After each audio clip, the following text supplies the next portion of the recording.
Hello my dear friends, this is Suraj Prajapati and I am here with question number 51। और ये question लिया गया है एपी से।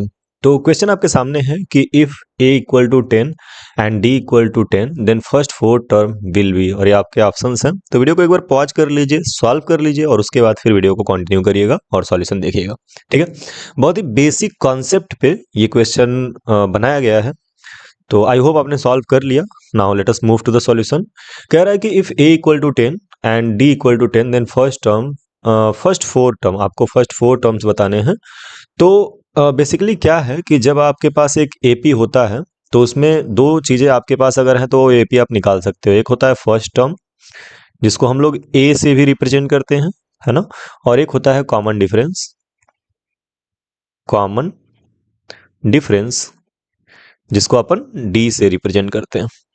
ठीक है, ये दो चीजें होती है। तो जो रिक्वायर्ड एपी होता है वो होता है ए, फिर ए में डी जोड़ दो, फिर ए प्लस डी में एक और डी जोड़ दो तो 2d हो जाता है, और फिर एक डी और जोड़ दो तो a प्लस 3d हो जाता है ना। मतलब क्या हो रहा है, बेसिकली a में जब हम प्लस डी करते हैं तो a प्लस डी मिलता है, फिर a प्लस डी में प्लस डी करते हैं तो a प्लस 2d मिलता है, फिर a प्लस 2d में प्लस डी करते हैं तो a प्लस 3d मिलता है, और ये प्रोसेस चलते जाता है। मतलब क्या है कि चीज़ों में यानी कि पीछे वाले टर्म में कॉमन डिफरेंस को जब आप जोड़ते हो जो कॉमन होता है तो आगे वाला टर्म मिलता चला जाता है ना। यहाँ पे हमारा जो क्वेश्चन है उसमें a की वैल्यू 10 है और d की वैल्यू क्या है, d की वैल्यू भी 10 है।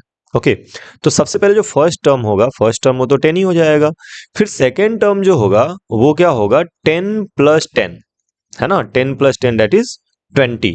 और थर्ड टर्म जो होगा वो होगा 20 प्लस 10, है ना, यानी आगे वाले टर्म में वही कॉमन डिफरेंस आपको ऐड करते जाना है तो ये हो जाएगा 30। और फिर इस वाले टर्म में यानी कि थर्ड टर्म में यानी कि 30 में आप जब 10 ऐड करोगे तो ये हो जाएगा 40। यानी कि जो आपका करेक्ट आंसर आएगा वो हो जाएगा first term 10, second term 20, third term 30 and fourth term is 40। So where is this option, कहाँ पे है, 10, 10, 20, 30, 40, option number B is correct. Okay, so I hope कि आइडिया क्लियर है आपको, बेसिक मतलब समझ में आया होगा फर्स्ट टर्म और कॉमन डिफरेंस का। अगर आपके पास फर्स्ट टर्म है और कॉमन डिफरेंस है तो आपका जो एपी होता है वो होता है A plus D, A plus 2d, A plus 3d and so on. और ये क्यों होता है यहाँ पे आपको एक्सप्लेन कर दिया गया। तो चाहे तो आप इसमें आप जो भी आपको इंपॉर्टेंट लगे उसे नोट कर सकते हो। मैं इसे इरेज करने जा रहा हूँ और चलिए अब बात करते हैं होमवर्क क्वेश्चन की। सो 1, 2, 3 इरेज कर रहे हैं।